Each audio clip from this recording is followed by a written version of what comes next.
Olá, aqui é a Ana Coy para mais uma leitura diária da Bíblia 365. Hoje é o dia 166 do dia 15 de junho. Essa Bíblia ela se divide em 4 partes. Começamos pelo Velho Testamento, a segunda parte é o Novo Testamento, a terceira parte são os Salmos e a quarta parte, Provérbios. Dedicamos esses minutinhos por dia para o conhecimento da palavra, para o entendimento. Um momento de fortalecer a nossa fé através da palavra diária. Então eu te convido para escolher um local confortável, de preferência em silêncio, para que possamos desfrutar este momento em Cristo. Então, respira fundo, relaxa os testa, os ombros, relaxa teu corpo. Eleva as mãos para o céu, lançando a Deus toda e qualquer ansiedade. Te conecta com o momento presente, o aqui e o agora. E nesse momento, peço em nome de Jesus que o Espírito Santo transborde nossos corações e o torne ensinável.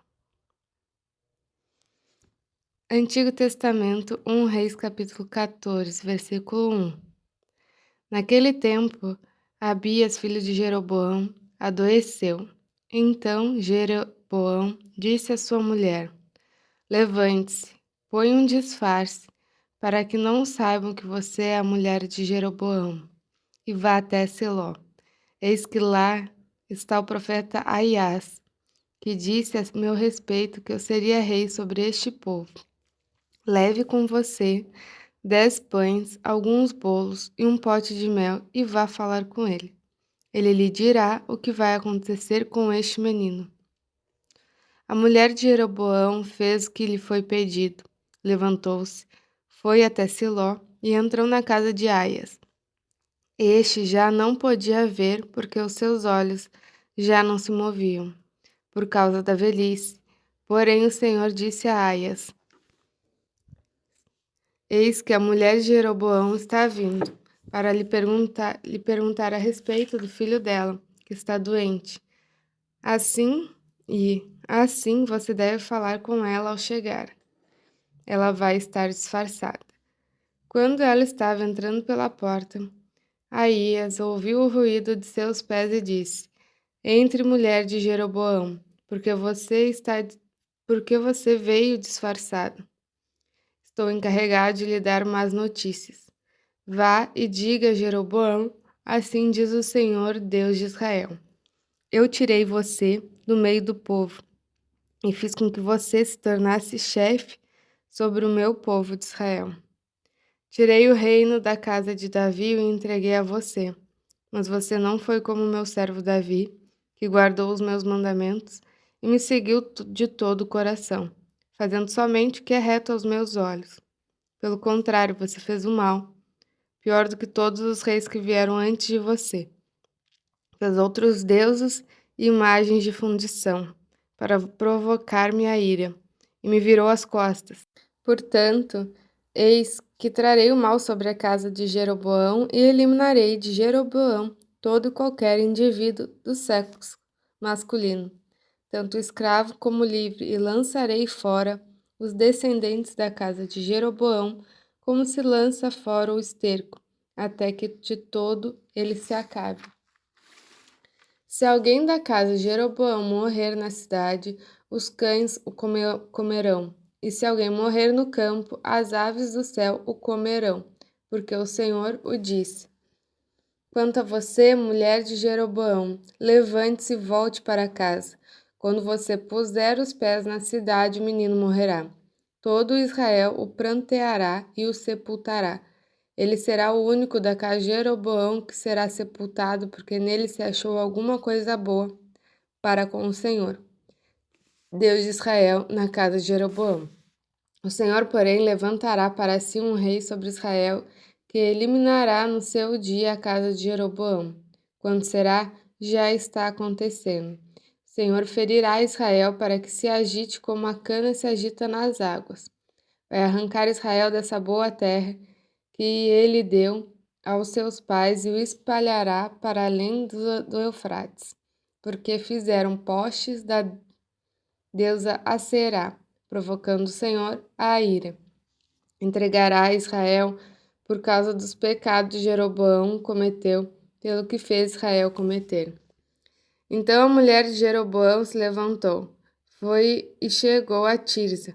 Quando ela chegou à soleira da porta, o menino morreu. Sepultaram-no e todo Israel pranteou, segundo a palavra do Senhor anunciada por meio do profeta Aías, meu servo. Quanto aos demais atos de Jeroboão, como guerreou e como reinou, está tudo escrito no livro da história dos reis de Israel. Foi de 22 anos o tempo que Jeroboão reinou. Ele morreu e Nadab, seu filho, reinou em seu lugar.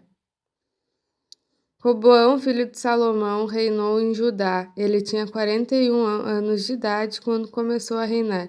Reinou 17 anos em Jerusalém, na cidade que o Senhor havia escolhido de todas as tribos de Israel, para estabelecer ali o seu nome.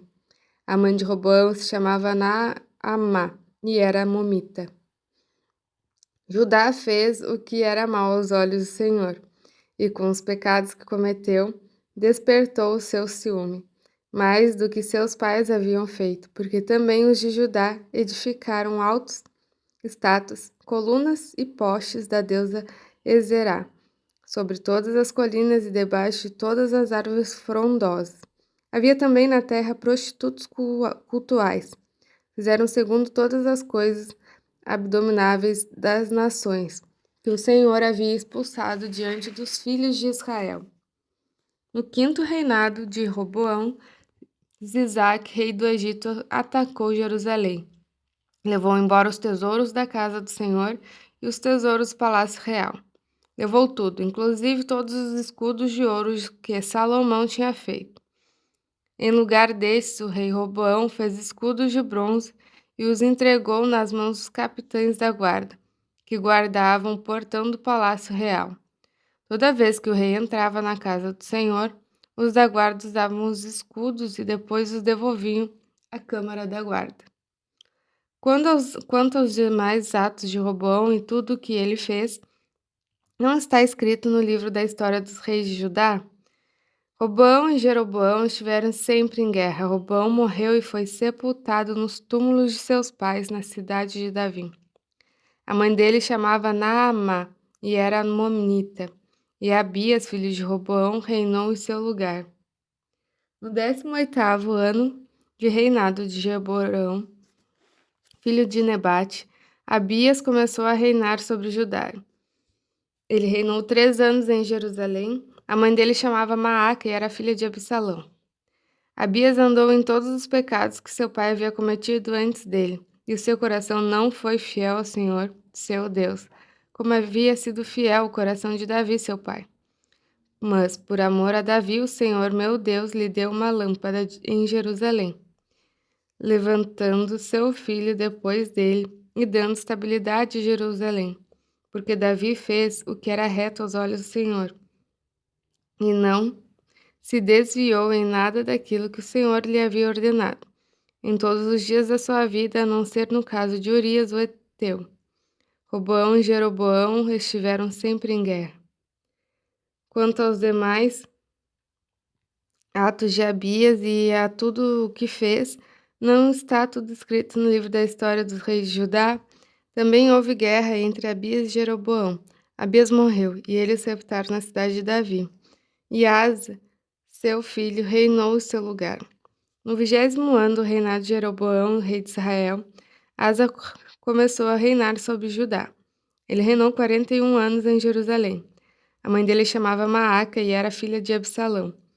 Asa fez com que era reto aos olhos do Senhor como Davi seu pai, porque tirou da terra prostitutos cultuais e removeu todos os ídolos que seus pais fizeram. Ele depôs também Maaca, sua mãe, da dignidade da rainha-mãe, porque ela havia feito uma abominável imagem para servir de poste a deusa Zerá. O rei Asa destruiu essa imagem e a queimou no vale de Cedron. Os lugares altos, porém, não foram destruídos. No entanto, o coração de Asa foi fiel ao Senhor durante toda a vida. Ele trouxe à casa do Senhor as coisas consagradas por seu pai e as coisas que ele mesmo havia consagrado, prata, ouro e utensílios. Asa e Baasa, rei de Israel, estiveram sempre em guerra, porque Baasa, rei de Israel, invadiu Judá e começou a edificar a cidade de Ramá, para impedir a entrada e a saída do território de Asa, rei de Judá. Então Asa pegou toda a prata e ouro restante dos tesouros da casa do Senhor e os tesouros do palácio real, e os entregou aos seus servos. E o rei Asa os enviou a Ben-Hadad, filho de Tabrimon, filho de Ezion, rei da Síria, que morava em Damasco, dizendo: que haja uma aliança entre mim e você, como houve entre meu pai e seu pai. Eis que estou lhe enviando um presente, prata e ouro. Vá e anule a sua aliança com Baasa, rei de Israel, para que ele se retire do meu território. Ben-Hadad deu ouvidos ao rei Asa e enviou os capitães e seus exércitos contra a cidade de Israel. Eles conquistaram Ijon, Dan, Abel, Bet-Maaca e toda a região de Quinerete, com toda a terra de Naphtali. Quando Baasa soube disso, deixou de edificar Ramá e ficou em Tirza. Então o rei Asa fez apregoar para toda a região de Judá, de todos, sem exceção. Deviam ajudar a trazer de Ramá as pedras e a madeira de Baasa havia usado para edificá-la. Mas com elas, o rei Asa edificou Geba de Benjamim e Mispa. Quanto aos demais atos de Asa, a todo o seu poder e tudo o que fez e as cidades que edificou, não está tudo escrito no livro da história dos reis de Judá? Porém, no tempo da sua velhice, foi atacado por uma doença dos pés. Asa morreu e foi sepultado na cidade de Davi, seu pai, e Josafá, seu filho, reinou em seu lugar. Novo Testamento, Atos, capítulo 10. Em Cesareia morava um homem chamado Cornélio, que era centurião de uma companhia de exército chamada Italiano. Era piedoso e temente a Deus com toda a sua casa, fazendo muitas esmolas ao povo e orando sempre a Deus. Um dia, por volta das 3 horas da tarde, durante uma visão, esse homem viu claramente um anjo de Deus que se aproximou dele e disse: Cornélio. Este, fixando nele os olhos e possuído de temor, perguntou: O que é, Senhor? E o anjo lhe disse: As suas orações e as suas esmolas subiram para a memória diante de Deus. Agora envie mensageiros a Jope e mande chamar Simão, que também é chamado por Pedro. Ele está hospedado com Simão Curtidor, cuja residência está situada à beira-mar. Logo que o anjo que lhe falava se retirou, Cornélio chamou 2 de seus servos e um soldado piedoso, dos quais estava a seu serviço. Depois de lhe explicar tudo, mandou que fossem a Jope. No dia seguinte, enquanto eles viajavam e já estavam perto da cidade de Jope, Pedro subiu ao terraço por volta do meio-dia, a fim de orar. Estando com fome, quis comer. Mas, enquanto lhe preparavam comida, sobreveio-lhe um êxtase. Viu o céu aberto e um objeto, como se fosse um grande lençol, que descia do céu e era baixado à terra pelas 4 pontas, contendo todo tipo de quadrúpedes, répteis da terra e aves do céu. E ouvi-se uma voz que lhe dirigia a ele: Levante-se, Pedro, mate e coma. Mas Pedro respondeu: De modo nenhum, Senhor, porque nunca comi nada que fosse impuro ou imundo. Pela segunda vez, a voz lhe falou: Não considere impuro aquilo que Deus purificou. Isso aconteceu 3 vezes. Em seguida, aquele objeto foi levado de volta para o céu. Enquanto Pedro estava perplexo sobre qual seria o significado da visão, eis que os homens enviados por Cornélio, tendo perguntado pela casa de Simão, pararam junto à porta, chamando. Perguntaram se ali estava hospedado Simão, que também é chamado de Pedro. Enquanto Pedro meditava a respeito da visão, o Espírito lhe disse: Estão aí 3 homens à sua procura. Portanto, levante-se, desça e vá com eles, sem hesitar, porque eu os enviei. Então Pedro desceu e disse àqueles homens: Eu sou a pessoa que estão procurando. E o que os traz até aqui? Então disseram: Centurião Cornélio, homem reto, temente a Deus e tendo bom testemunho de toda a nação judaica, foi instruído por um santo anjo a mandar chamar você para a casa dele e ouvir o que você tem a dizer. Pedro, então, convidando-os a entrar, hospedou-se. No dia seguinte, Pedro se aprontou e foi com eles. Também alguns irmãos dos que moravam em Jope foram com ele. Salmo 133, Cântico de peregrinação de Davi. Ó, como é bom e agradável viver unidos os irmãos. É como o óleo precioso sobre a cabeça, o qual desce pela barba, a barba de Arão, e desce para a gola de suas vestes. É como o orvalho do Hermon, que desce sobre os montes de Sião. Ali o Senhor ordena a sua bênção e a vida para sempre. Quarta parte, Provérbios 17.7. Palavras bonitas não ficam bem ao insensato, muito menos a mentira na boca do príncipe. O suborno é pedra mágica aos olhos de quem oferece. Onde quer que for oferecido, dará resultado. Encerramos mais uma leitura diária da Bíblia 365. Muito obrigada por acompanhar e até amanhã. Deus abençoe seu dia.